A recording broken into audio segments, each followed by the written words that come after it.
All right. Welcome, welcome, welcome. I am glad that everybody is here tonight, or maybe you're going to be checking this out in the afternoon or the morning. But a round of applause to you guys. And cheers here. Hey, we're having a good time. So let's do that again. Applause here. Here. Yes. Hello to everybody. So glad that you guys have made the time to come out and listen. Like, listen, I don't know what you're talking about. I don't even know what you're doing. I don't even know if I want to be here. So, if you're here with me tonight and you are, I'm so glad that you're here. And I'm looking forward to, of course, spending some time with you, introducing what I'm going to be talking about tonight. So, I'm very excited about that because I felt earlier today when I was thinking about what I wanted to share, there was some stuff that came up on my phone, and not in a bad way, right? Not in a bad way. Just I had updated some things on my LinkedIn, and then I started getting these recruiter things for jobs. And whenever I see those, I was like, those aren't really real. And then some of them were, but then of course some of them were not. So I was like, oh gosh. So I was like, okay, well, what am I going to do about that? So I responded, of course I did, because I thought, well, maybe they're real. I don't know. But when I responded, they were like, oh, you need to do this and you need to do that. I was like, okay. So I would do, they were giving me some suggestions to do some stuff. And after a while, I was like, I don't know. It felt a little bit discouraging because of what they were asking and saying, well, this is not this and that is not that. And like, okay, so what is it I need to do? Hold on 1 second, it's stuck. So anyway, I was like, okay, well, whatever you want me to do, I can, update it. Let's say, well, you got to pay. You got to pay to update your stuff. I was like, oh, okay, well, I could do that. Just, I can't do that right now. It's like, okay, we'll do it so we can, move you along further. So like, okay, well, let me go ahead and get that done. So anyway, the point being is there was a little bit discouragement on my part when I heard about my resume, because I said I actually had people help me with it. First of all, I had people that are in the field help with it. It was like, no, whatever help you received, that was kind of whack. I was like, okay, well then I will get it redone again. And of course, you're always updating your resume, right? It's never perfect. It's always being updated. It's always being revamped. It's always being enhanced. All those things. So it's like, okay, well, here we go. You want me to enhance it? Okay, I will. So I was like, okay, well, what do I do now? So I said, okay. So for a minute there, when I was reading this stuff, and it's like, well, it's not really up to what we want, but we can suggest some things to you like they did. I was like, okay, well, now what? Now what do I do? Right? I don't know what you guys want me to do, but I said I just had to wait. So I just kept waiting. And sorry, you guys hear clear this clicking. This thing is stuck, and I'm trying to get it unstuck, and it's not wanting to unstick. For whatever reason, it doesn't want to unstick. So maybe it'll unstick later, but I will get it together. So anyway, I felt a little bit discouraged, and not because I was doing anything wrong. I just was updating because I've been, searching for something flexible for myself, and working on creating something for myself and creating something for my family. And I keep doing it. I'm not gonna give up. I'm not gonna stop doing that. I was just like, okay. And so I forgot that today was International Women's Day. So hey, for that, happy International Women's Day, ladies, to all you ladies out there doing your thing. Continue doing that no matter what people say. Keep doing your thing. There's going to be people that, of course, don't know what you're doing, have no clue, don't even understand what you could potentially be even thinking about. Like, why are you doing X? Why are you doing this? That doesn't make sense. Get your life together. And you still continue to do what you do. So for me, I just say keep moving, because there's going to be people, which I found, for myself, and Pastor Jay and I talk about this all the time, where there's people in your life and people just, I don't know, perhaps just in human nature and humanity, anyway, regardless of ethnicity and ethnic background. There are always people in this life trying to get over for whatever reason, and that's all they want to do. And if you're not quick to catch it, you'll be the person they get over on, and then okay, you can't do anything about it, you know. So it's like, okay, like you could try to get over on me and think that you're not hip to what they're doing, and it's amazing how when it comes to things in the church. I'm not gonna say the body of Christ because it could potentially really be different, but things in the church, there's always a tendency to want to get everything done for free. Like you can't live on free because you can't pay bills for free, but people want you to do stuff for free. I understand volunteering and lending your gifts, talents, abilities, whatever you could do that. But there's certain things that are not part of that, and people are like just do it for free. Like what? No, I'm not doing that for free. Like, what are we talking about? Like, I'm not doing that. Like, not no way, no way, no way, no how. None of that jazz. I'm not doing that. So anyway, I I thought it was very interesting to me when this stuff was happening. I was like, I still have some thoughts about when people do certain things. I really do. And I was like, okay, well, if you're going to continue to act like that and be like that, okay. But just know that when I move a certain way, don't be coming and asking me why. Don't do that, right? Don't ask me why. So let me take down for over here. This is for you guys, TikTok. Hey guys, I'm gonna put myself down here in different layout. There we go.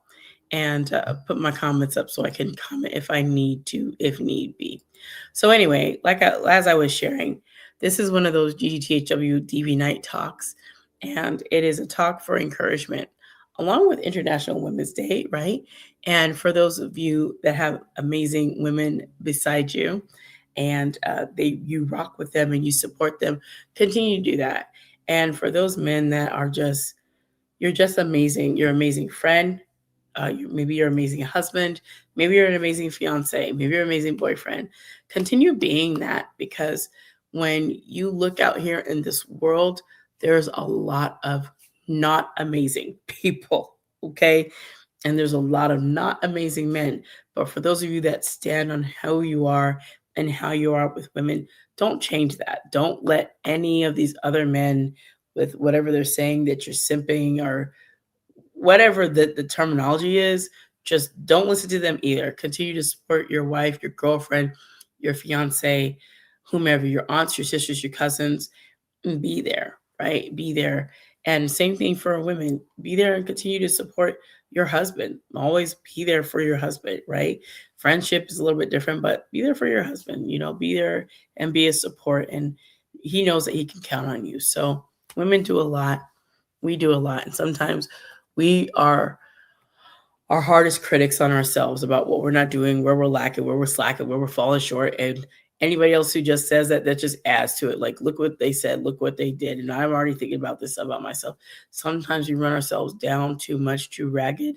And that's not good. That's not good for your inner self. That's not good for your mindset. And that doesn't keep you in a state of like calm and peace, because you're always running, you're always doing, and you're doing so much, it can overexert and overexhaust you. So you don't want to do that. You don't want to just be burnt out on life, right? So stop.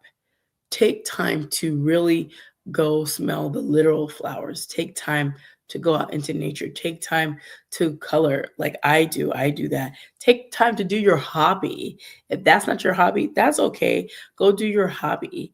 Go do, I think April Mason says she likes to pluck flowers and do pottery. That's her thing. So whatever hobby speaks to you, whatever makes you light, whatever makes you airy, whatever just takes the cares away, along with what Jesus does, because he said, cast our cares on him because he cares for us, then let that be the thing, right? Don't let people use you, right? I know sometimes we can't catch it, but as soon as you hear a certain kind of verbiage, just moonwalk off of that. Just moonwalk off of it.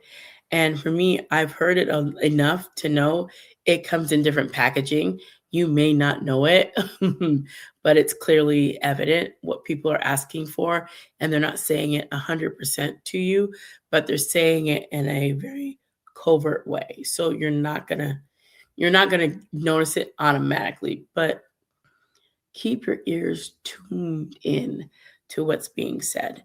Okay, now enough about that. Enough about that. Just always be mindful.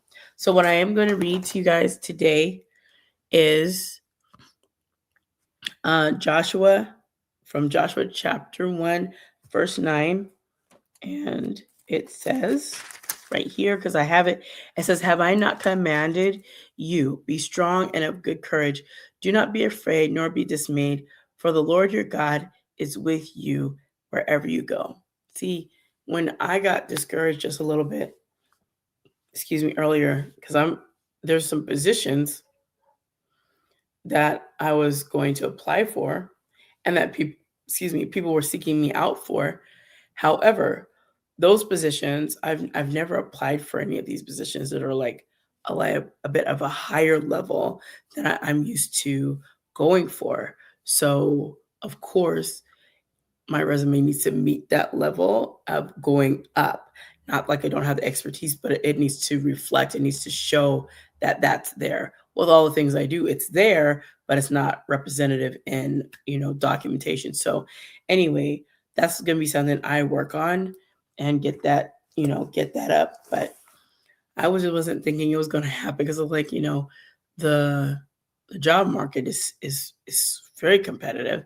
Even when you're going to the higher levels, like there's people that have been doing some stuff for like 25 years, got the expertise, they got everything underneath their belt, and here you come.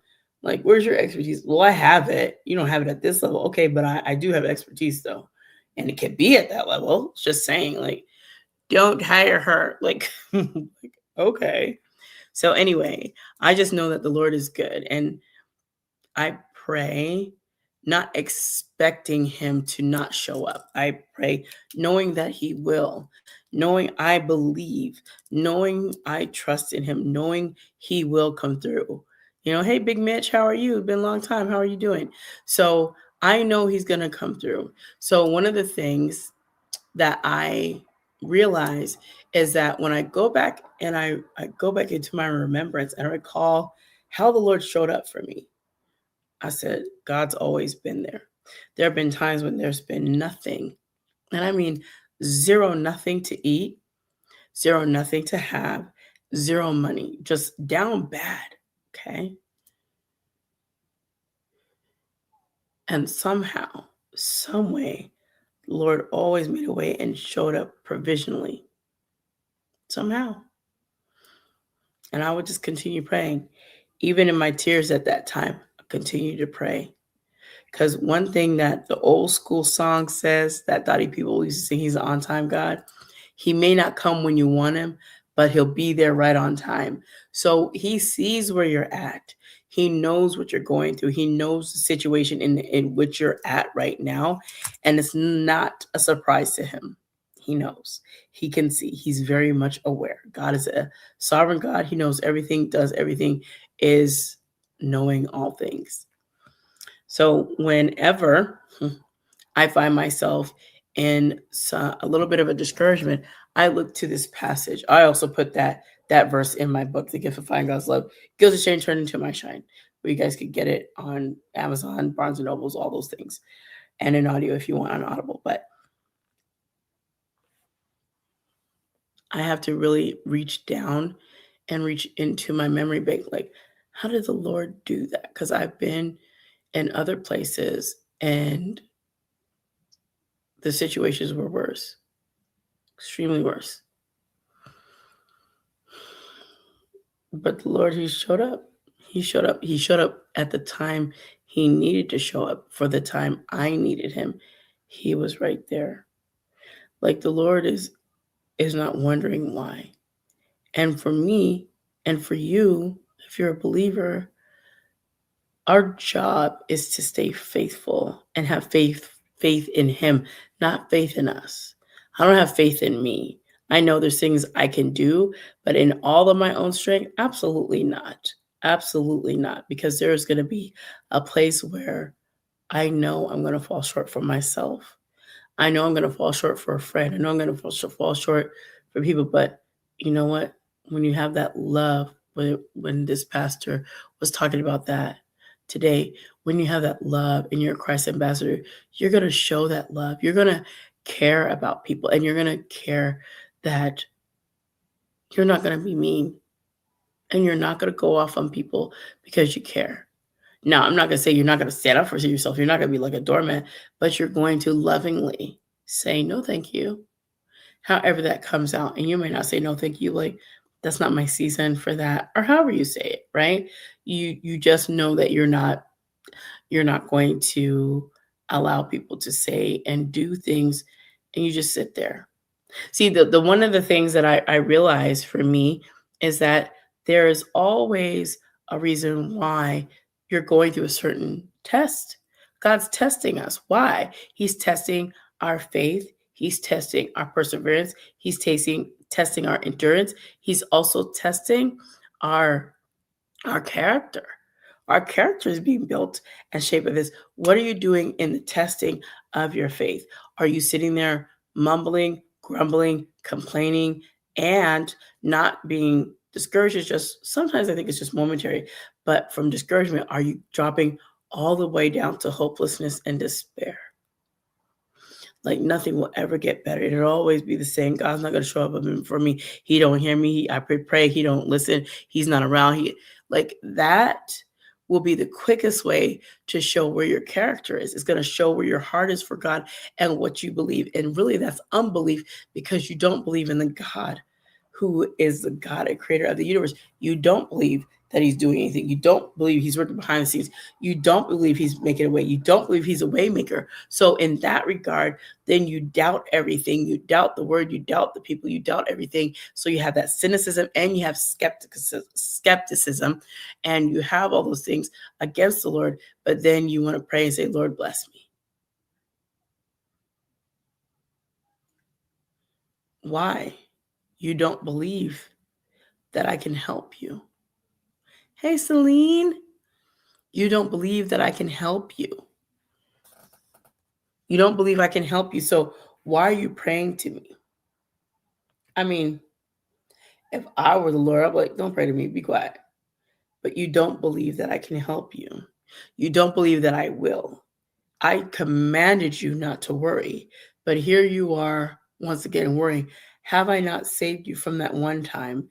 Did I not work it out that other time? Was I not there in this moment? Did I not come through right when you thought it was over? Did you not have this blessing happen when someone thought they were going to do something against you and it backfired and it blessed you instead of having the harm come to you, the harm reversed and came to them? Listen, I've seen it in my life. I've watched it happen. I know the God I serve, and he is an on-time God. So however things are going to shape out or shake out, I just let the Lord move. I can't really always be like, oh, woe is me, Lord. I can't stay like that. That's not me. I might have a moment of that, but after that, I got to shake that funk off and get about my business and get back to knowing God is good. Hey, JMS, how are you? Welcome back. Long time no see. So I got to get back to that. I can't sit there and like, oh, God is good. But then when as soon as a challenge or the trial comes, here I go.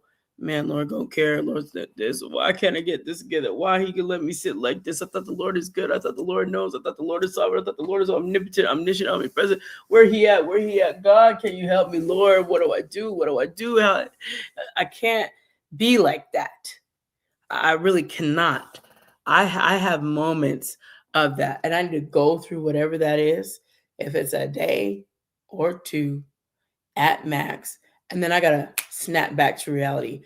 I have to snap back to reality. Why? Because the God I serve is amazing.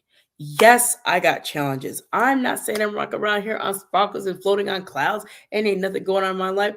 That's a whole lie if you think that's what I'm sitting here trying to tell y'all. I'm saying in the midst of your challenges, in the midst of your struggles, in the midst of everything that's hard, God's there. That's what I'm saying. I'm saying I know what it is. to go through some hard things, and you ain't got nobody. You do not have anybody. Nobody's coming to help you. Nobody's coming to rescue you. There's no finances coming. There's no food coming. There's no vehicle coming. There's nobody coming. There's no help for you. You are zeroed out. You are, in the words of these letters, you are SOL. That's it. There's nothing else. I've been there. I know what it looks like. I have been there. Have I overcome a lot? Yes, yes. Still overcoming. There's some residuals of some things in my life that still have to fall off. After you've been through domestic violence, there's still some things you have to rebuild. There's a lot. There's a lot that was lost. There's a lot that was taken. There was a lot that was removed, right? And after that, some people think after you let the situation, you're good. It's a cakewalk. You're done. The crisis is averted. But no, after the crisis, now it's time to what? Rebuild. And that can take some time, especially if you had to keep starting over and starting over and starting over and starting over. You can't really rebuild when you're starting over, build, restart over, build, restart over, build, restart. It's kind of hard to do that when you're going through that cycle. And sometimes that's what happens when you're going through domestic violence. You leave the situation. Hey, Wami, you leave the situation, and then you're trying to rebuild. You're trying to recover, but there's a cycle that starts over of you're rebuilding over again. And for me, that was what happened. So I couldn't just rebuild because listen to this. I'll give you for instance, when I finally came out of DV, because we talk about DV Night Talk. So for some of you guys, when you go on the podcast on the YouTube, you'll see it says DV Night Talk. So that's what we talk about. That's why we talk about domestic violence, because it's DV Night Talk with some sprinkle of some encouragement. I can't put all of that on TikTok because obviously there's not enough room for all of that. So you guys just get the Stay Ecourged part. But anyway, so I'm going to take a portion of my story, not all of it because there's more to tell, but I'm going to take a section of it and express that part so I could show you the God in that, the Lord in it. So the part of my story that I want to focus on is the housing part. I remember when I left California, I left with my kids and all I could fit in my little Ford Escape. And they were smothered and smushed and everything, but I packed as much as I could in the trunk and everything. And we get to California. And I figured I'll stay with my family just for a little bit. And I thought I wouldn't be there that long. I was there a lot longer than I intended to be. But I was out hunting every day, looking for places to rent. Rent was high because it was California. And where they live in San Pedro, it's right by the ocean. So it doesn't make a difference what part of San Pedro you live in, because the whole city is by the ocean. It's a city by the sea. That's what they call it. Every single solitary place is expensive, right? Affordable housing is like $2,300. That's not affordable housing. But affordable housing out there, that's what it is. It's looking like that. I was like, what? So anyway, I'm looking, I'm searching, I'm looking, I'm searching, I'm looking, I'm searching. Not a solitary single anything in sight. So someone gives me some information and they say, hey, you should go and try out the US Vets place and see if you can get like transitional housing. I said, I don't want to do that. They said, well, that could probably help you get a place to live for you and the kids. I was like, okay, I guess I could try that. So I had to follow some steps that I did. I had to follow some steps. So I got the information, went US Vets in Long Beach, got that paperwork done, all the stuff, did all the things. So now I'm there. Now they have to legally, because I'm living there, right? Now they can say I'm homeless based on living there. So sometimes homelessness looks different for different people. I wasn't homeless on the street. I was homeless because I was living in a transitional facility. So that was my homelessness. I still had a roof, but I shared it, a roof with other vets and their kids in this housing for women. So that's what my homelessness looked like. So anyway, fast forward, I go to the VA because I heard about another program called HUD-VASH. I was like, okay. So I go to the social worker. I'm back and forth to the VA, back and forth to the VA, back and forth to the VA, making appointments, going back and forth to the VA. Oh my gosh, back and forth to the VA. Till finally I get an appointment. Finally I get in there. Finally get to talk to someone. Get everything taken care of. Meet this social worker, meet this case manager, do all the things. Go through all of that. Okay. One person says, oh, I can't really, give you any housing because, the list is long. And he said, do you have any kids? I say, yes. How many? 4? He's like, you should have told me that first. That puts you a priority, puts you to the top of the list. So I'm putting you top of the list. I said, oh, okay. So I leave. He said, you should get a call very soon. Well, I did. I got a call very soon. Go Section 8 office. They do the whole thing, go through all this stuff and everything. And what I can do, what I can't do, blah, blah, blah. I was like, okay. So after that, I was so happy. My kids and I, we now finally have a place to live. Woo woo. We have a place to live. It's not in the very best of Long Beach, but I have my own apartment.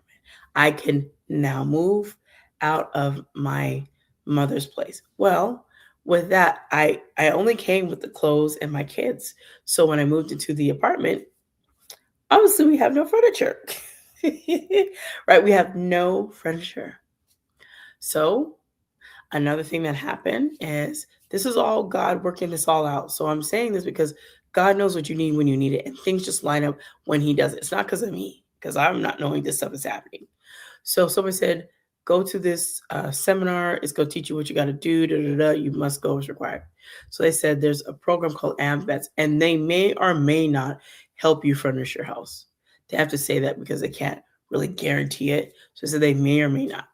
So you can apply and see if they'll help you. Well, I did. They furnished my entire apartment. It was a 3-bedroom.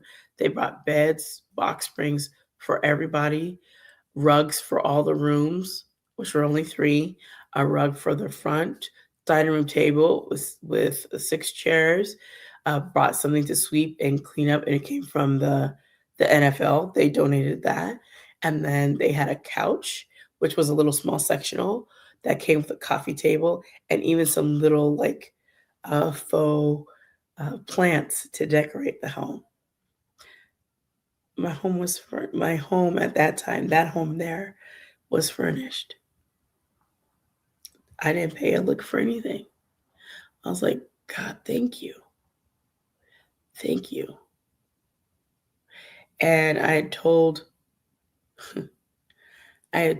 my grandmother, and at the time she could walk up all those stairs. It took her some time, but at the time she's always been my support. And at that time she was strong enough to walk up the stairs. And when she was able to sit down, like, wow, she came to my apartment and saw it. My family did too. They saw it. So okay. Now fast forward, I was living there doing everything. I've been there a year. So I'm thinking, okay, well, when it's time for me to renew my lease, I don't get that. I get a notice on my door. I need to move out within 90 days. I said, oh, and it hurt my heart. I was like, 90 days? Why? I paid all my rent. And then the landlord said, oh, it's not because you didn't pay rent and you pay it on time. He's like, I just think I could get higher rent from somebody else. I said, oh, so he's like, you got 90 days to move out. I got 3 months to move out, and I had just literally just got there. I had these people that had helped me to get my security deposit, help me with the down payment and first and last month's rent. They helped me do that, and now all of that money was going to kind of really essentially go down the tubes because I had to leave again. So I'm looking, and I put up a post on Craigslist like, I need somewhere to live in San Pedro. And some people know Craigslist is good for that. They took out some stuff, but people search Craigslist still. And I said I didn't know what else to do. So I put on Craigslist, I am a mother of 4 looking for a place in San Pedro to pay rent. I'm looking. An owner reached out to me. And she said, are you serious that you need a place in San Pedro? Because I have a place. I'm like, what? I said, yes, I do. She's like, so I'm not going to do a credit check on you because I believe that you are going to be living in San Pedro. I was like, yes, my kids and everything go to San Pedro. Everything. Right now, I just live in Long Beach, but they go to school here. Their dentist, their doctor, everything is in San Pedro. So guess what, y'all? There was no credit check. She just held it. She held it for about maybe a month or two because she wasn't getting no rent, so she wasn't very happy. She wasn't getting rent, but she said, "I'll hold it for you," because I couldn't really move in until I believe September. So I was leaving out of where I was in July, and so she held it for all of August, and then September I moved in. So no credit check. Her dad showed me the place. Her mother showed me the place. Opened it. I said, "This was great." Another 3 bedroom. Another 3 bedroom. This is a three bedroom condominium, and this one was a gated community. It was close to the Trump area where there's golf courses and stuff. So that's where I was living, close to that area. So it was very affluent. And if you go further, you'll see the big, big mansions and houses and things. Huge, massive. And they're off the ocean. They have an ocean view. So, okay. So I stayed there for a long time. And I was like, okay, Lord. The Lord, in that moment, He helped me with everything. When I left from Arizona, I had no idea where I was going to live. I didn't know how it was going to work out. I did not have a blueprint or an agenda or anything that said, when you go to California, this is how it's going to pan out. You're going to stay with your family for a while. You're going to have to endure that. And then you'll get a place. And then after you get the place, you'll be kicked out of that place. Then you'll have to find another place in 90 days. And then after that, you'll still have to leave again. And then you'll have to go back to Arizona. That's how this is going to work. So ready? That's the plan. Break. Like God doesn't give you that. You can look back and see the plan, but He doesn't give you the plan. You just have to trust and be faithful to Him, because every single solitary step is orchestrated by Him. He is the master. And like the pastor said today, He is a master orchestrator. And He is. And I know that to be true.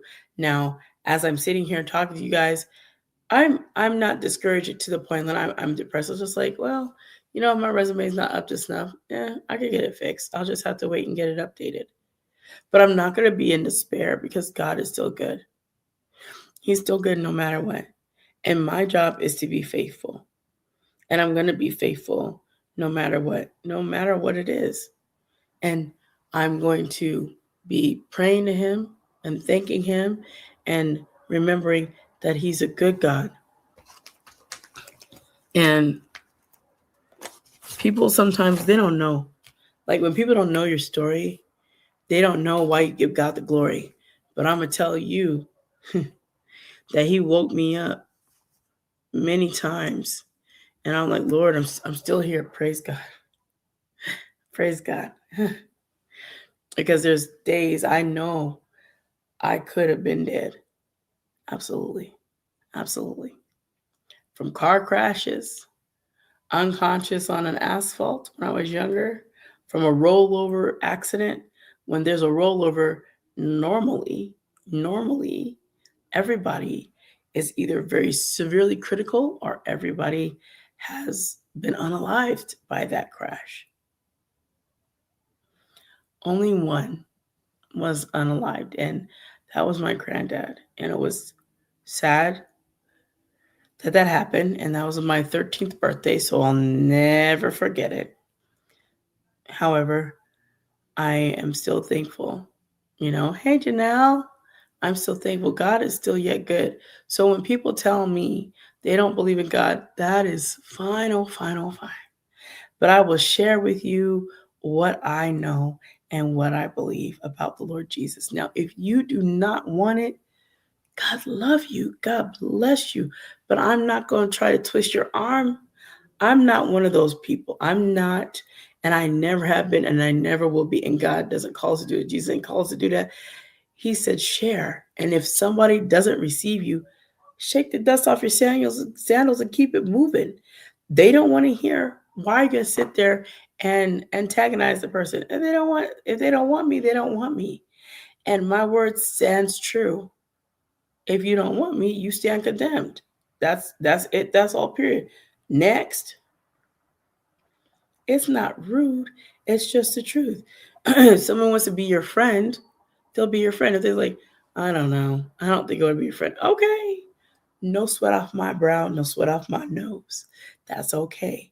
We're not compatible as friends. That's all right. I don't hate you.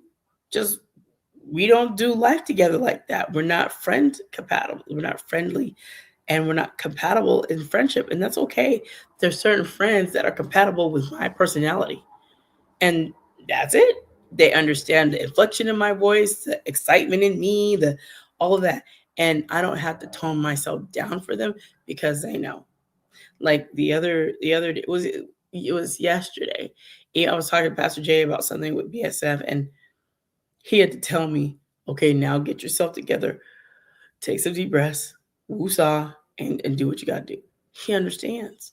I don't have to be like, well, let me explain why I'm like this, and I'm not really yelling at you. I'm just, I don't have to do that with certain friends. They already understand. And that's the kind of understanding and love the Lord has. Like, I made you. I understand you more than you understand yourself. You don't even understand why you do what you do. You don't understand why you like what you like, but I do because I put it in you. I placed it in you. You don't know why you get upset like you do. I do because I put it in you. You don't understand why you're creative this way. You don't understand why you lean this way for certain things that you like over here. You don't know, but I do because I made you. Didn't you hear? I am the creator of the universe and everything in it, including you, including me, including everything. So don't get discouraged. Stay encouraged because God sees you. He is El Roy, the God who sees. You're not alone. You're not lost. Sometimes we say, I'm lost.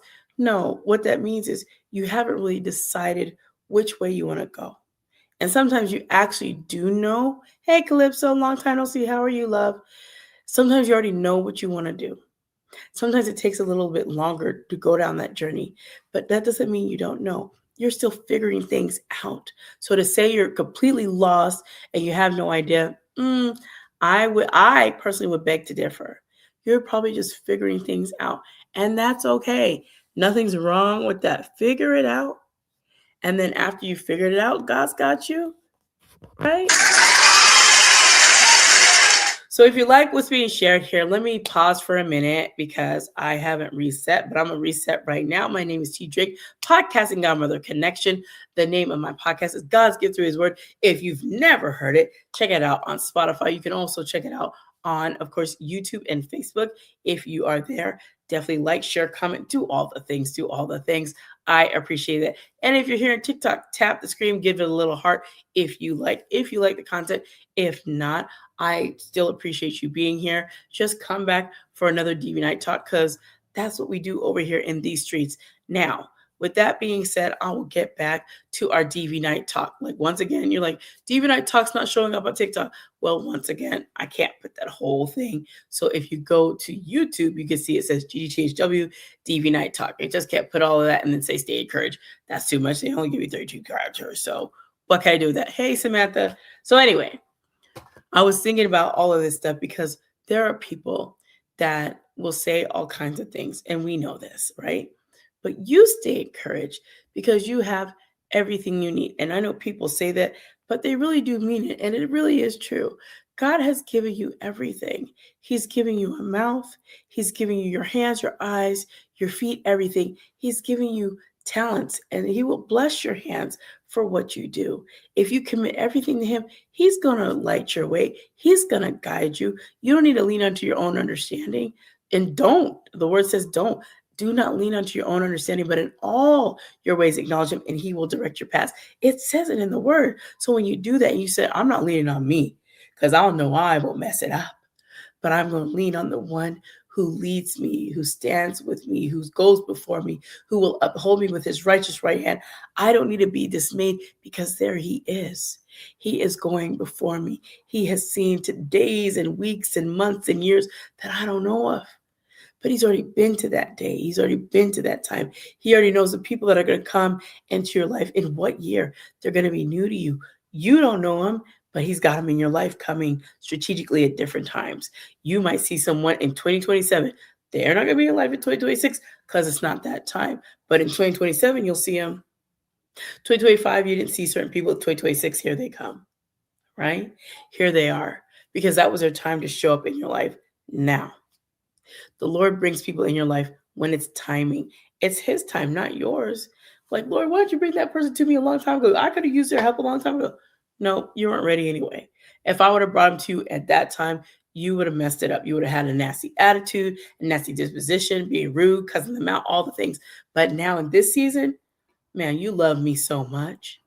You are respectful in your talk, and I can see your disposition has changed. You're so loving, you're so sweet, you're so kind. Now, I'm going to bring those people because you won't hurt them. You won't hurt them with your talk. You won't hurt them with your attitude. You won't hurt them with any hatred and visceral rage and anger. You won't do that. You won't disrespect them. The Lord sees our change of our hearts. Because he's doing it for us. He's doing that change. And as long as I do things that the Lord lays on my heart, I'm okay with it. But I don't want to follow mine because the word says my heart is desperately wicked. Who can know it? I don't want to follow my heart. It's on wicked time. I don't want to follow that thing. But Lord, whatever you lay on there, it's good and godly. And I'm going to follow you all the days of my life. Like it says in Joshua, as for me and my house, we're going to serve the Lord. I don't care if somebody says, why you serve God? Because I love God. Right? You guys have heard that song from Erica Campbell. You don't love God? What's wrong with you? I love God. You don't love God? What's wrong with you? I'm like, nothing wrong with me. I just don't love God. Like, something wrong with that person. And that's okay though, right? We're not here as believers. We're not here to twist people's arms. We're here to show them the love of Christ Jesus. And today the message was about being Christ ambassadors and bearers of love. I love people. I am a people person. Like being around people energize me. Like I could talk to people all day and just be as high as a kite when I'm done because that's like my little drug of people. I'm like, hey, people, how are y'all today? Let me talk to you. Let me talk to you. Ooh, right? I get excited talking to people because I get excited because that's who I am. I love talking to people. I love seeing people. I love greeting people, love hugging them, love talking to them, love hearing them, love people. And one thing I know, and there's a song that says you need to love God and love God's people. You can't be a Christ ambassador. I don't like people. Well, this whole world's filled with people. So what are we going to do about that? We're going to go talk to some fish, some rabbits, maybe some coyotes. Like this world is full of people, along with those animals. But I doubt a coyote wasn't hear you talk about Jesus. He want to eat you. Unless you try to scare him. I never believe that whole thing and make yourself big and then they run away. Like, I don't know. I said, I saw a coyote, it was last year, just chilling and laying down in the sun. Like, he don't look like he's scared of anybody. If you go like this and get big, he look like he just will run up on you and bite your ankles off. I'm like, oh. Like, hey, what are you doing over there? I'm just sunning. I'm a coyote sun, and I'm sunning in the sun. But I was, like I said, the discouragement I had, it was very minor. So I'm not sure about it. But I am going to get that Shine and Radiance. What is it? Shine and Radiance. I got to get my words together. Shine and Radiance event planning going. Because Pastor Jay's like, do not talk yourself out of it. Like, he watched my YouTube. He watched my live. He's like, yeah, I saw what you said. Like, no, I thought you don't see it. He's like, yeah, I was watching. Mm-hmm. I heard what you said. I'm like, he's like, yeah, and don't. I was like, okay. It's funny when you have friends and they want to keep you accountable to what you said and keep you accountable because they know what you're able to do. I said, it's okay. Just do what it is. Go and do that. You know you can, and you should be starting small anyway. So that's what I'm doing. I'm doing small, intimate, small gatherings. And I said, I can do that because that's what I do anyway. I already do that. Like for Christmas, I always have like a small group of ladies, like 7. And I put that together and we have a good time at Mandy's here in Maricopa. So I said, I don't know if I'm going to expand it out because then I have to start charging people $10. They're like, I don't want to pay $10. I'm like, you act like it's 100. Well, it doesn't matter. It's not 100. I'm not paying 10. I'm like, okay. Sometimes I wonder when people get funny with me because I know sometimes you have to pay for books, right? You have to pay for books for certain things. And there was at my church, I had paid for a Bible study book. The book was $12. So I said, I'm paying for my book because I want the book. And I need the book. If I don't have the book, I can't do the Bible study. But I wasn't like, oh my gosh, $12. Wow. Like, certain monies, like when it gets higher than my threshold is able, I'm like, yeah. And so it says, okay, so the investment's gonna be 50 grand. So go ahead and get that together. Like, ooh, yeah. So at this current time, that investment's gonna be a little bit hard for me to fulfill. But maybe I can come back and do that investment at a different time. Okay. Well, it's going to go up. So if you don't get the investment right now at 50,000, it's going to go up to 85. So you might want to do it right now. Oh, 85. I don't got that for you. I don't got that for you. No. And I'm not trying to flex at all. I'm telling you, I don't have it like that. So I will be passing on the investment. Are you sure? Absolutely. I'm good. You're going to miss out. You don't want to miss out. You don't want to, you're right. But I'm going to have to miss out on this one. Yeah. And, it's got to be okay for you to say no to certain things that you don't have the capacity to do. It's got to be okay. Hey, Gone in the Clouds. That sounds like Gone with the Wind gone. So it's got to be okay. So I wanted to read this to you guys as well because I did promise a psalm. So like she only read Joshua. She said something about Psalm. You're right, I did. So let me finish this here because this is the only one I want to read. So I'm coming from Psalm 86, and I'm going to be reading verse, 10 through 10 through 12. I'll try to find where I was going to stop. 10 through 12.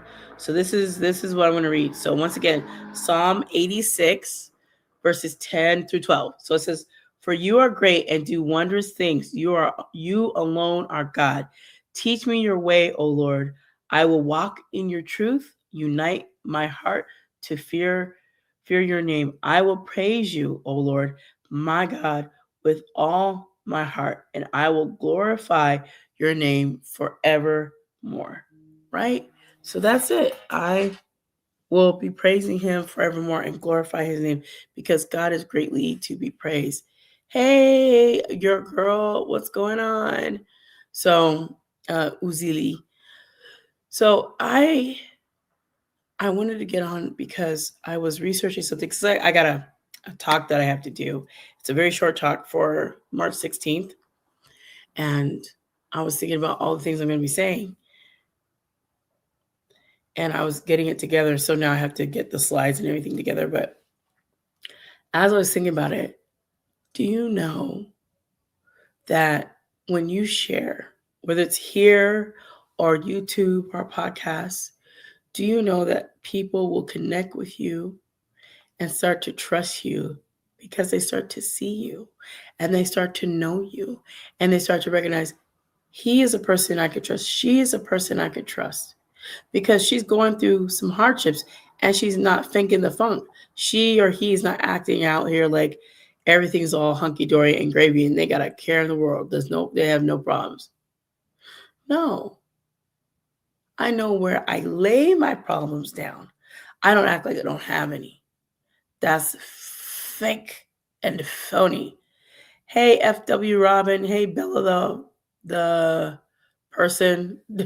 Just hey, Bella. So I realize that. And some of you can relate. And I also know that when we talk about domestic violence, some people don't like talking about that. But I did want to let people know that if you think it doesn't affect you because you're not going through it, it affects you. It absolutely does. I know we like to be like, no, it doesn't affect me. It does. It affects your taxes. It affects your community. It affects resources that are to be provided for others. It affects everybody. It's just people can't see it because they're not the ones directly being impacted, but they're being indirectly impacted. If I could say it like that, you're being indirectly impacted by domestic violence. You just don't know that you are. But everybody is. Law enforcement is when they get a call. Community is. when they hear of something that's happened in their community and now everybody is distraught because a member of their community has been unalived by very unfortunate circumstances at the hands of a person who harms, right? And it's not just to talk about it only in October. Like that's happening all year long. I was watching another domestic violence group called Break the Silence, and they were talking about just a recent case where a lady was unalived and she had moved on. Her whole life, she had moved on. She was doing good, found somebody else, and she was working and everything, doing everything. And her life was taken from what? A prior person who abused. Now, sometimes for me, I think about that for me because I've gone through and come out of domestic violence. However, some of these DVs are slightly different because of which one is being used. So some want to finish the job. And so depending on who they are and which one they used, it could tell you what kind of person they are.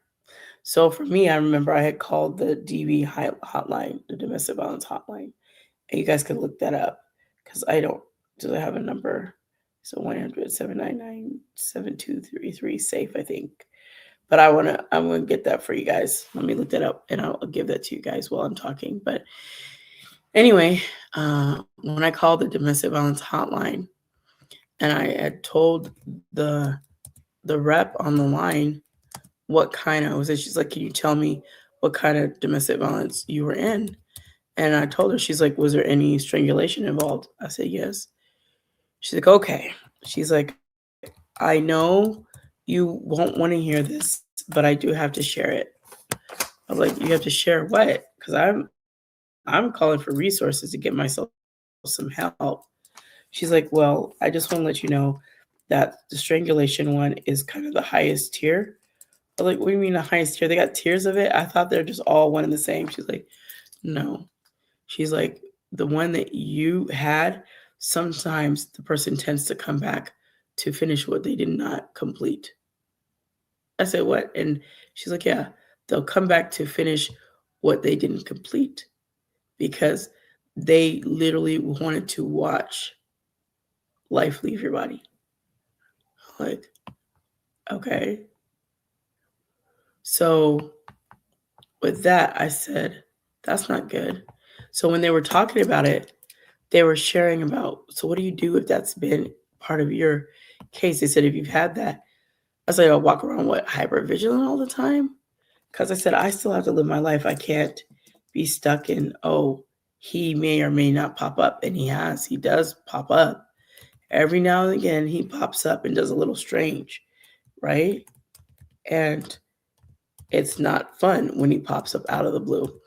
And I say that because some people assume that if you have gone out of the situation, you're good. Well, if you have someone that is, I'm going to say for me, I don't know about other people, but if someone is able to move freely and maybe even they have a transportation type of job like trucking, the railway, bus, like cross country stuff, those are kind of harder, especially a truck driver. Those are harder to do and to track. So if you say you put a restraining order and the person who harms finds out, all they have to do is for a moment go and move to that state of where they want to go and just hang out there till everything dies down in the state they were at. I know that happened to me. My ex did that very thing. Arizona was hot on his tail, bowls out and everything. But because he knew that, he went and moved to California. Well, what's California going to do? Is California going to say, oh, there's a bolo in Arizona, we need to act on it? No, they're not.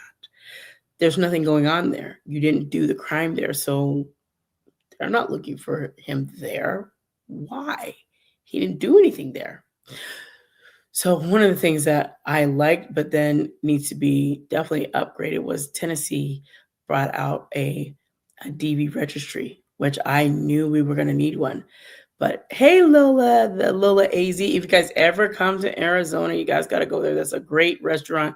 I went there for my birthday. It was amazing. So the Lola AZ, they are amazing. Make sure you guys check out their stuff. They have amazing food, amazing drinks, amazing atmosphere. I love the disco balls. They just do everything. Y'all need to check them out online. Just go to their website, check them out, the Lola AZ. I don't know if it's lolaaz.com, but check them out. Like, they're a wow factor. I was like, what? Get out of here. But they're amazing. And I'll be having to worry about going back. Not worry, but want to go back because like I said, they're amazing. And the staff was so sweet to me. They were so sweet. They were so sweet. They were so sweet as all get out. So I'll never forget all of them. They were so sweet. So anyway, I can't stop talking about them enough. That's a restaurant that you can remember because of how they were. And that's so I'm going to take it one step away from DB real quick. When customer service, the way that it is these days, customer service is so not up to par. And I like inside of my body, I used to be a customer service kind of person. And I was like, treating customers properly and appropriately is something that gets under my skin when I have people that just, what do you want? Is that all? Okay. I'm like, whoa, whoa, whoa. Hey, hold the phone. Why are you acting like that? I'm coming to place my order. I'm going to be paying you, which that pay goes to your business, which that pay actually helps you get your paycheck. So what's up with the attitude? I remember, and I'm going to do this real quick because I'm going to get back to my DB talk, but I'll tell you guys because I like to share with y'all. You guys like to share. So we're going to do story time. Okay. We're going to do a little story time. I'm going to talk about story time because we need to have that story time. So here we go. It sets the stage. So when I was living in California, my dad wanted me to go get some soul food. And I love soul food. I love Jamaican food because I'm part Jamaican. So we're gonna have some soul food. I'm looking forward to that. I can't wait to get some soul food. I'm like, yes, you know. So we're gonna go order some soul food. We're gonna order some. I love my oxtail peas and rice. They have it in Jamaican fashion and they have it in good old soul food. So anyway, my dad takes me to this restaurant called M&M's in California. So I was like, okay, I'm gonna give you guys 3 stories.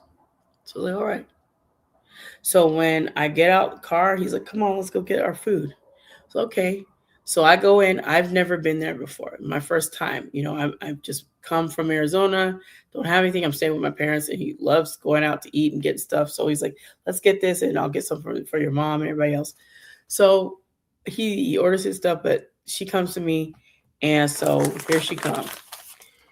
She have her stuff in her hand, and she like, so what do you have? And so I'm looking at the menu. I was like, oh, I'll have oxtail. She's like, and what's your sides? I'm like, oh, I guess collard greens and black eyed peas. I didn't even really want that. I mean, I want collard greens, but I was gonna do something else. But she said, okay, and you get your choice of breads. Is cornbread, dinner roll, or toast? What you want? I said, cornbread. Okay. Anything else? No. It'll be up shortly. And she walk away. And I looked at my dad. I was like, you pay them? You pay them? He's like, yeah, they always have an attitude. I was like, then why do you come here? I'm like, why do you come here, Dad? That customer service was bananas. That was disgusting. Like, why she got an attitude? And then in front of their place, people are, entertaining some herbal refreshment, which I was like, they shouldn't be in front of your place and just try to be a restaurant, but okay. So anyway, that was ridiculous. So there was another one. Hey, you guys. Hey, Kellyanne. Thank you guys for being here. Don't forget to hit the hearts if you can, if you like this content. So second story. I went to a place. These are all in California, just to talk about the customer service, okay? Place called R&R. It's another soul food restaurant. Y'all can go see it. It's in California. Go down south. I don't know if it's across from USC or what the university is, but it's down there somewhere because my dad drove me. And so we go get the food. They had an attitude too. I'm like, what the? I just said, what do you want? Okay, we'll get it out. All right. I was like, What is up with the people in the bad attitude? I'm just saying. What? What is it?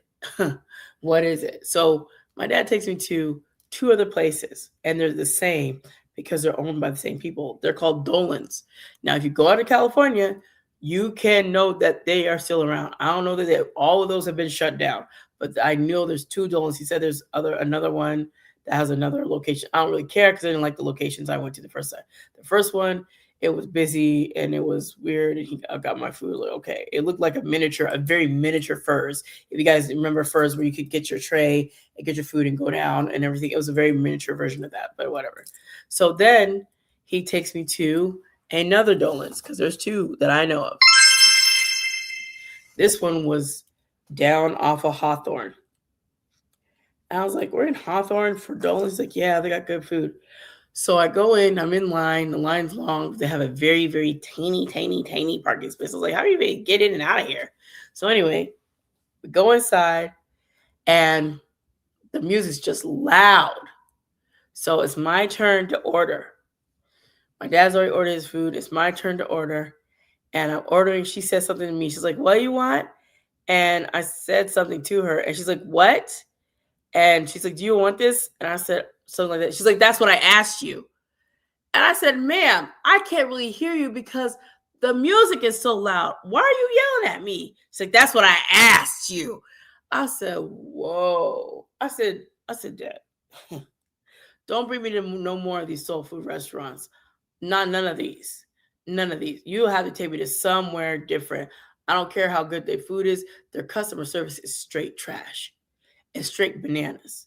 I don't like it. I don't like it. And it's already bad enough that some of the plates that you get, $25.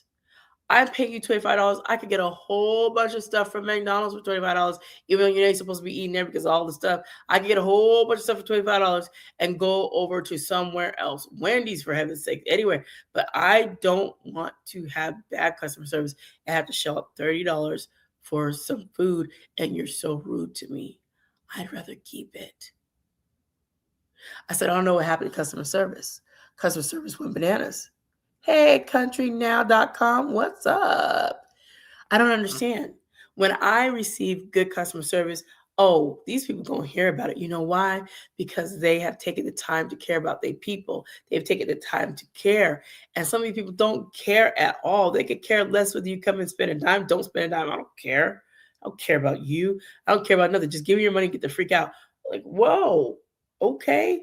You'll never have to see me back at grocery store. And guess what? To this day, I've never been back to any of those restaurants. I just went back to California just this year. When did I go back? I went back.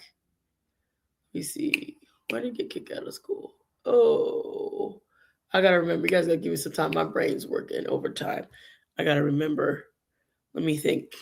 Okay, this is, what is it? We're in March. February, January. I think I went out January. Yeah, I went out in January. Yes, I went out in January to California because I sent my son on the 29th. So I went out in January. I did not. I want to start saying ain't. Not using proper English. But I said I did not go back to any of those restaurants. Why? I don't. And my dad was like, you want to get some soul food? Absolutely not. No, don't do that on my account. And I definitely don't want you spending your money over there. No, you want some soul food? No, I don't. I don't want any soul food. Let's have Panda Express, PF Chang's. But I don't know. What? I'm not. No way. Even if they're delivery, I don't want them delivering nothing. Just get on out of here. Like, no way. Yeah, no. So that was the end. And I think I was successful. I was successful in not going back. And I just want to say that because when I saw the Lola AZ, I said, now that's a restaurant that knows what customer service is. Do you hear? One of them said, happy birthday, my love. I was like, what? And listen, they just know how. And I said, when I go to these places and they're so sweet, man, they go and get a good tip. I remember at the time when I was married, my husband and I, we went to Macaroni Grill. This server, he was on point with drinks and service and nice and sweet and just, man, I think my ex either gave him 23 or $32 for his service. I can't remember the numbers in my mind, but some big amount. It was more than $20 for sure. So I was like, what? He's like, he deserved that. Like when people are working their tail off, they get it. But I don't want to give anybody anything when you're doing that. And I remember, okay, last one. And I don't know, maybe it's like a group of people in California with their customer service that they don't understand that they need to be right. I went to a restaurant my dad, once again, my dad and grandmother went to after we got to church. He wanted to take me so bad because he was so excited about this restaurant and how their food was because it was so good. So I was like, okay. So he took me and my grandmother there, and we get seated. And then there's another family that comes in. They're seated after us. We're sitting there, just waiting. No water, no nothing on our table. Nobody come and check on us. Nobody giving us a menu, just sitting there. So I said, okay. The place is pretty busy. The server's going back and forth. Hey, Peyton, good to see you. People going back and forth. Once again, no water, no coffee, no nothing. Just sitting there waiting. Then some guy comes over and says, have you been helped? No, we haven't been helped. So, okay, well, let me go get you some water. Finally get some water. Still, people going back and forth. The family sitting behind us, get their food first. I said, interesting. From the server who's supposed to be serving us. She served all of them and had all of their food done and out timely. Timely. And I said, it ain't that about nothing. I said, we've been sitting here for about 20 minutes. I said, Dad, we should just leave. He's like, well, they're pretty busy. I was like, I don't care. We should leave. I'm one that if I'm sitting somewhere for a very, very long time and nothing's going on, like I could waste 20 minutes driving somewhere to go get service. 20 minutes and you didn't do anything. You barely gave me water and nobody's come to give anything. Finally, the server shows up after all this time. She's like, oh, hi. So sorry. I've been busy. And of course, my dad being as calm, it's okay. I'm like, what? So I don't say nothing. I just placed my order. And I wasn't rude. I just placed it. And my dad placed it. My grandma placed hers. Then our food comes out. And then it's time to leave. My dad paid the bill. He said, leave her a tip.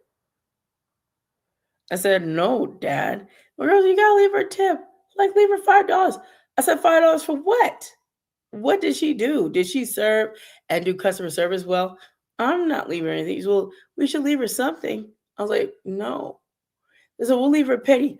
I was like, she doesn't even get a penny. I took one of my family members, I don't know if it was my dad or my grandmother, said, at least give her a penny. I was like, I took that penny, I was gonna give it back to my grandma. She's like, Ted. I was like, nope, no. She doesn't even get a penny. Do you understand? Her customer service was that poor. Do you understand that? I don't want to pay that. I don't want to even get a, and to say that she can't even get a penny, right? Why? I understand she brought us our stuff after how long? Didn't look at us, didn't care. And she really walked past us intentionally the entire time. I was like, so you're a server? She just kept walking past us, serving everybody else, going everywhere else. I said, oh, that's interesting. Never went back to that restaurant either. I said, no, thank you. When customer service leaves a bad taste in your mouth, you could be like, bleh. So anyway, there's that. I succeeded again. So let me go ahead and do this for you guys because I did get the number for you guys, and that's what I wanted to make sure I did. So I'm going to also put it in the chat over here for this, but I'm going to give it to you guys on here. Can I type on here? I don't know if I can type on here. I'll see. I'm going to type in the other one and put it into chat. So if you need the domestic violence hotline, it's 1-800-799-SAFE. And the numerics to that is 7233, just in case. Not saying you do, not saying any of that, just in case. Can I write on here? Can you? I can comment. Oh, yay. Look at me and my bad self. I discovered something today. 800 799 723. There you go. Look at me. Learning something every day. Okay, go ahead. T Drake. Get it. Yay. Woo, woo, woo, woo, woo, woo, woo, woo, woo, woo, woo, woo. Go me. Yeah. Okay. I like that. Look at me. Look at me and my bad self. Y'all know nothing about that. Like, what? Your girl gets excited when I learn something new. I'm like, yes, let's go. So now I'm going to take my little fancy self and go put it in the chat over here because why? That's what I do, baby. It's all about resources and things. So, yes, provide some resources. And I'm working on this year my community resources event. So I'm looking to do that. And I can't wait. So, let's go. So I'm going to take the number I gave to you guys and put it over here in the chat, the DV hotline, if you need it. You need some resources. They always give you resources in your local area. It's 1-800-799-SAFE. And then, of course, the numerics to that is 7233. SAFE. There you go. And it gives you all kinds of information. So if you need information about strangulation or other things, they always have information for you. So check it out. I saw them, they did their they had their conference, like, man, the DV Holland, there was a mean conference. I was like, whoa. I said maybe one day I could be a speaker and go. But yeah, there's a lot of things happening. I was like, wow. And I think I told you guys I went to the DV Summit in California for one of the groups that I volunteer with still. And I got a chance to write an op-ed, but I didn't get a chance to like kind of put it out there. But I did send it to two legislatures here. Not that it makes a difference, but I did do an op-ed, my very first one. So I don't know if I'll do another op-ed piece, but I did do that. So anyway, back to the DV. I was supposed to be finding you guys information on the strangulation. So hold on a second. I'll get it for you guys because I wanted to make sure I had that stuff.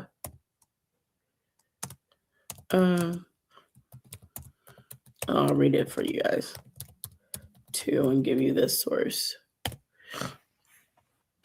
So, hey, J-Mans, welcome back. All right, so I'm going to... Okay, so I'm going to get it from here. I could go to National DV Hotline, but I'm going to go to this one here. This one says the Shelter for Abused Women and Children. And they have so many people out here helping, trying to get rid of this crisis. So I'm going to put here. Okay, let's see. Okay, I'm just going to read a small piece. So this one says strangulation may cause long-term health consequences. A person's behavior may become more combative. The victim may also suffer from PTSD, depression, suicidal ideations, memory problems, nightmares, anxiety, severe stress reaction, amnesia, and psychosis. And that's that. And they said sometimes unaliving happens. It can happen days or weeks after that because of the carotid artery and some respiratory complications such as pneumonia, acute respiratory distress syndrome called ARDS, and the risk of blood clots traveling to the brain, and that's embolization. So all those things can happen, and it can also, those people can come back, right? So you just got to be careful. And they had this information from a forensic nurse, and what is her name? Diana Fugano. That's her name. She's a forensic nursing expert. She does a lot of stuff. I was like, computed tomography and angiography. I'm like, oh, I have to look at that because I'm probably sure I said those very big words incorrectly, knowing me. But I was like, I've never heard of that before. But it's a challenge when you go through those things and people think, oh, well, you don't need any help.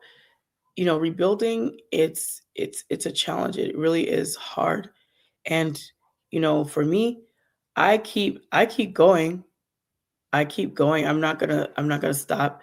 But there are people that they don't understand. They're oblivious. And I remember there was a gentleman I talked to some years ago. He didn't even know what DV was. He, for some reason, he had never heard of it. I was like, wait a minute. Wait, how is that possible? Like, you've never heard about it? Are you sure? I asked him, I was like, you have never heard of domestic violence? Like, no. I was like, do you live under a rock, sir? Who hasn't heard of that? Who you've never heard of it? He's like, no. He's like, can you explain to me what it is? I was seriously baffled. Like, is he playing with me? Maybe at the time when punk came out, I was being punked. I was like, this is not real. This He is not telling the truth. He's pulling my chain. He's got to be. He's got to be. But he seriously said he had never heard of it. I'm like, okay. And when I explained to him what I wanted to do with a nonprofit, he's like, oh, that needs to be in every state nationally. I was like, yeah, it does. However, that takes money. So that takes a lot of money. So it's some of the things we think we're gonna do, you gotta have the support. And sometimes the support that you need, it might come from other people, and you just gotta wait for those people to be in position. Because there's different things that I'd love to do, but when it comes to certain things, people don't understand. They don't. And they don't think that some of these things are real, like reproductive coercion. And anybody ever heard of that? Or sexual coercion, right? It's real. Stalking, spiritual abuse is a real thing. People are like, no. Like, yes, it is. Like, you can't be convinced to do stuff against your will. It's like, okay, you be in that situation and tell me that you'll be walking away without having to do that. Because when I think about my kids, I'm blessed to have my children. I really am. But my kids, three of them were 1 year after another. My body didn't get a chance to recoup, not for real. So I'm on this health journey to really lose the weight that I've been trying to lose over years that have compounded. Wasn't just baby weight, me too, but I never took off the baby weight first. Just kept on. And I was like, oh gosh. So when I share this, I'm not sharing it as, oh, I'm so saddened. I'm so distraught and I'm just this poor sad person. No, I'm sharing it because I had the victory over it because the Lord helped me get through it. And I want other women and other men too to know that they can overcome. It's not like that's the end. You can, but you have to be strategic because some of these people out here, if you don't do it right, it can cause you severe harm. And you have to be very, very careful. So this right here said the dangers of strangulation. So it says it's one of the most lethal forms of domestic violence. Okay. One of the most. It's not the only one, but it's one of the most lethal forms. Okay. And it says it's possible to show no outward symptoms of it, of course. So stuff can happen later. And it says there are long-term effect of long-term memory. It can affect your long-term memory because it can cause TB, traumatic brain injury. See, I didn't know for me that I could have TBI because I just considered people that have actually gone through it having that. And my friend who has TBI, she had to let me know. She's like, T, you you have TBI. I was like, what? She's like, you can have TBI too. I was like, oh, I didn't know that. She's like, yeah, people that got their DV, they can have TBI. And now I'm reading this again to remind myself strangulation can cause traumatic brain injuries.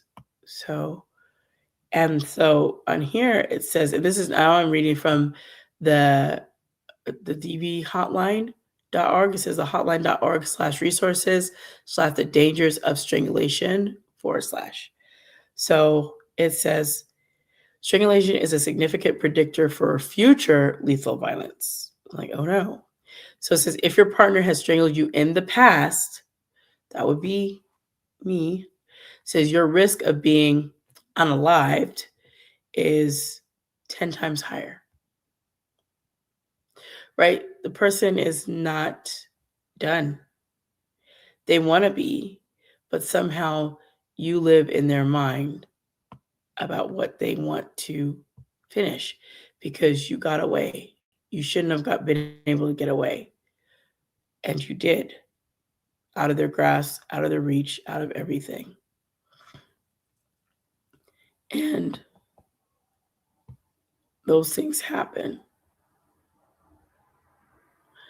So I'm always praying, and I'm going to say this again. I'm not praying because I'm afraid. I'm praying the Lord just protect me, but also protect my kids because I don't want anything to happen to them. I don't want anything to happen to me. So there's a lot of things that happen, and it's a common symptom of strangulation. While it is possible to be unalive for strangulation without showing symptoms, physical symptoms can occur, and it's important to recognize them. And they can include.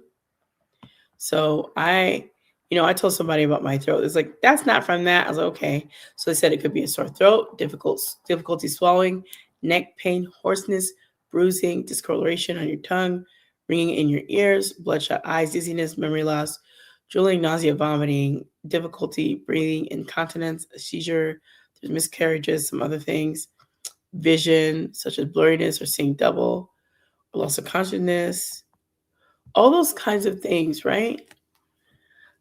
So it's so dangerous. It's very dangerous. So you have to stay safe. Hey Natalie, be kind always. Absolutely. You have to remember that because there are people out here, they don't mean you any good. And if you've been in a DV situation, be mindful, be careful. People are out here watching, lurking, slurking, stalking, all the things, and they don't care. But you have someone who sees. So you do your part to always keep yourself safe if this applies to you. If it doesn't, and you know someone, make sure you pass on the information to them. Because one thing for sure is that DV needs to be ended in the United States and across the globe, everywhere, because that is something that is just horrific. There have been lives that have been unalived because of just anger and rage, because someone decided they wanted to live their own life away from that person. And the other person couldn't handle that. So they didn't want them to leave. They didn't want them to be without them. And they didn't want anybody else to be with them, right? So me, I just know I'm safe in his arms because the Lord protects me. So thank you guys for my little heart. I'm grateful for it. So it's like, you got one heart. I got one heart. Go me.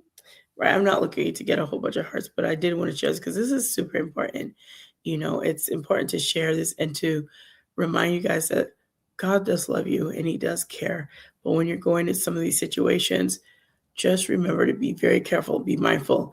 And when you're in that situation, if you know that you've decided you're going to make a choice to leave, then do it quietly. Make your provisions. Get yourself out to somewhere safe and don't cause any issues. Keep as silent as you can and move along. And make sure you're watching and be mindful and be careful where you go. Because I know how hard it can be to leave. I do. I remember. I know how hard it can be to start over. I know how hard it can be. Like, you start over and now you still need furniture. You started over, but now you still need a job, right? I know how that can be. And it's not easy, but God has got you. And if you have lived and the Lord has allowed you to survive that situation, then you have a testimony. And you can't sit on that and be quiet. But I'm not trying to tell nobody about that. No, the victory is in Jesus, and He got you out of that. You need to give Him the glory. And if you can live to tell the story, He's going to get the glory. So stand up and say, I am here today because of Jesus bringing me out, not because of me, but because of Him. So with that, I don't want to keep you guys too long. This was supposed to be a long DB night talk anyway. I don't know. It went so long. I was talking about so much stuff. It's probably all that customer service stuff because, those customer service people, they weren't acting right anyway. So I need to talk about them. Maybe it's been in there all this time. Oh my goodness. You guys are amazing. Thank you guys once again for being here. I appreciate it so much. So I'm going to get out of here. I just want to say thank you guys for listening and tuning in. Please do like, share, and subscribe. Please do share also. And if you come back on another live, whether it's here on YouTube or Facebook or any other platform, will you please say a kind comment? Will you please like? And will you please share, subscribe? And please leave a comment. It's always great when you leave comments. And if you like this content and you've been enjoying it, please come back. I want to see you guys come back and we grow, because maybe one day I can have a big summit, invite you all out to come. What? You guys got tickets and everything. Yay, I got an award. Well, I got a rose, but yay. I'll take it. Thank you, Seaweed. I appreciate it. I only get a lot of hearts today. Everybody was a little bit stingy on the hearts, but it's all good. So anyway, I'm going to get out of here. I just want to thank you all for tuning in and being here. A big kiss from me to you. Remember to be blessed, motivated, and always inspired to do what the Lord lays on your heart. Remember, you're uniquely made. So you guys, before I leave, I'm going to go ahead. Oh, thank you for the puff. Look at you bringing me stuff. So I'm going to go ahead and end it here for the other group of people that are here. So give me a second and I'll finish up with you guys in just a minute. It's God's gift through His word. It's God's gift through His word. Come get God's gift through His word. With T. Drake, we'll get God's gift through His word. Come listen, get your spirit lifted through His word. And get your blessing of God's gift through His word. Come be uplifted. Come be motivated.